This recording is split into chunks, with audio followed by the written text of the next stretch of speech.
¿Cómo estás, mi querido millonario, mi querida millonaria del futuro? Nuevamente tu amigo César Campuzano en este tu canal de educación financiera Échale Aguacate. Te quiero hacer una pregunta muy sencilla, rapidísima. ¿Qué pasaría si el día de hoy tú vas a cualquier tiendita de la esquina o de estas de cadena y te compras un gansito o unos Doritos? Y al momento de pagar, la cajera o la persona encargada te dice que son 300 pesos. ¿Los pagarías? Y si te dijera que en realidad ese es su valor y lo único que ha pasado es que has dado un salto en el tiempo, ¿me creerías? Pues quédate que te cuento todo acerca de la inflación. A darle. ¿Cómo están mis queridos millonarios del futuro?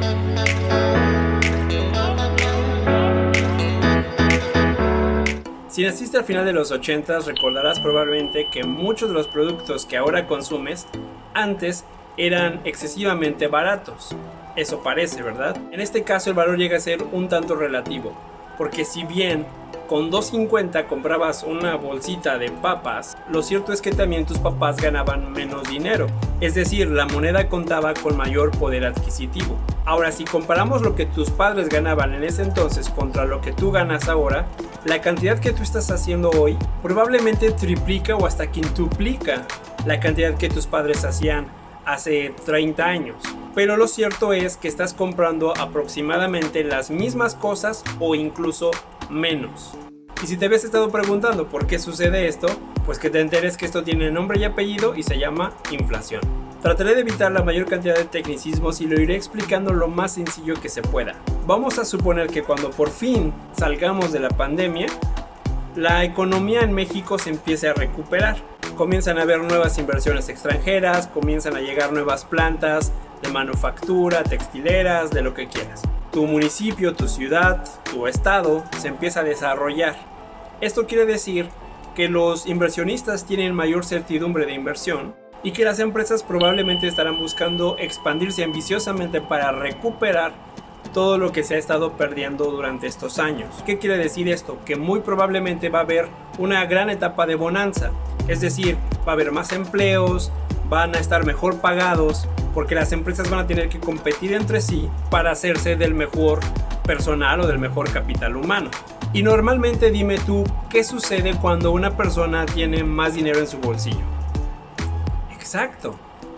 Empieza a gastar más. El límite de tus ingresos va a empezar a determinar el límite de tus gastos. El punto está en que como empiezas a sentir esa bonanza, crees que va a durar para siempre. Por ende, comienzas a comprar cosas a crédito pensando en que ese sueldo, en que esa posición, en que ese trabajo va a estar ahí para toda la vida. Pero si algo está claro es que la economía es cíclica y así como va a haber etapas de bonanza, va a haber etapas de recesión. Bueno, pero ¿dónde queda en este caso la inflación? Cuando todas las personas comienzan a ganar más y más dinero, psicológicamente si tienes más dinero estás más dispuesto a gastar.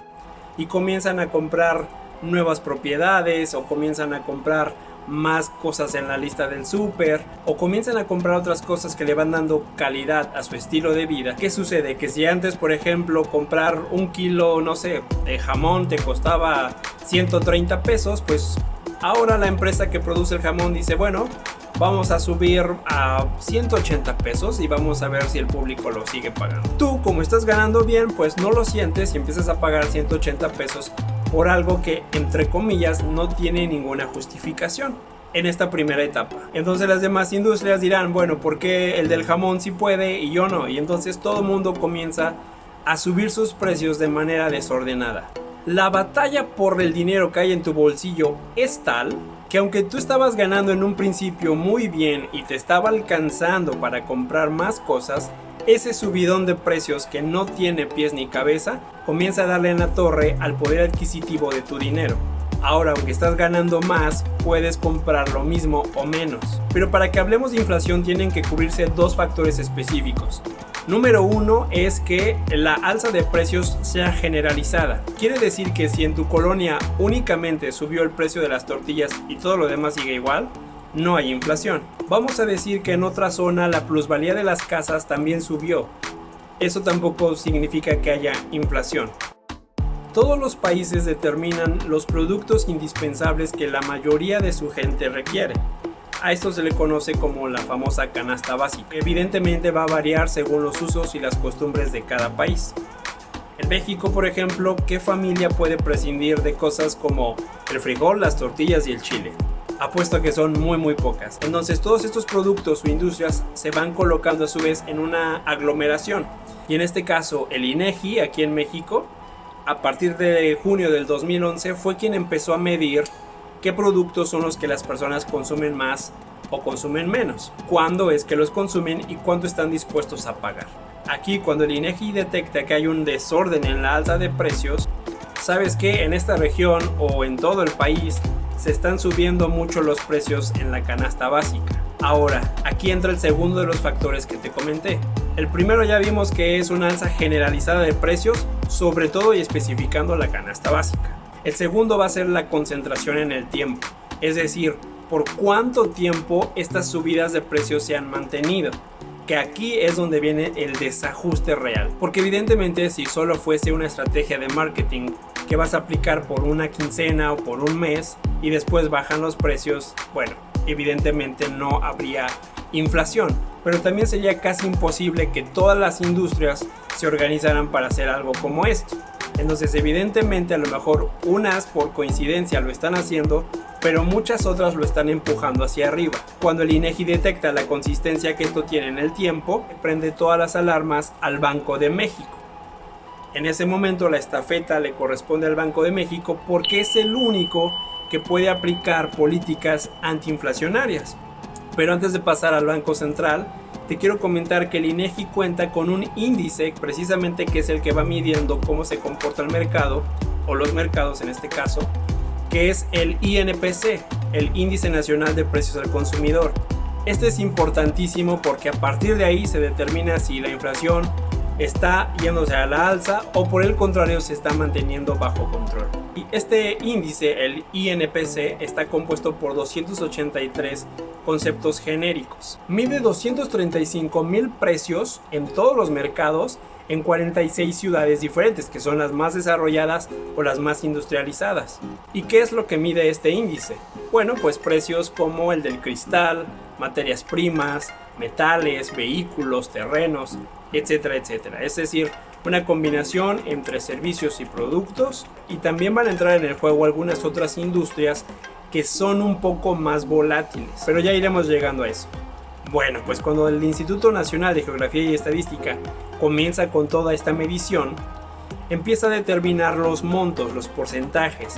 Es decir, si una familia, por ejemplo, destina el 28% de sus ingresos a pagar vivienda, ya sea que este dinero salga por medio de una hipoteca o por medio de una renta, el mismo 28% se va a destinar en el rubro de vivienda para la canasta básica. Y así es como se le empieza a dar forma a la estructura de la canasta básica general.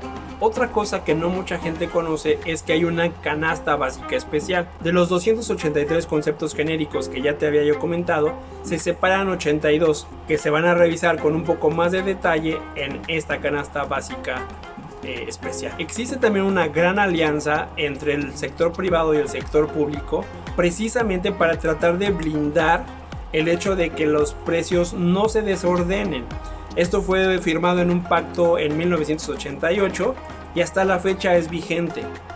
Sin embargo, muchas veces hay empresas que no tienen noción de este pacto, o empresas extranjeras que comienzan a jugar en el mercado mexicano, que de alguna manera pueden ser las que son detonantes o principales impulsoras de la inflación en México.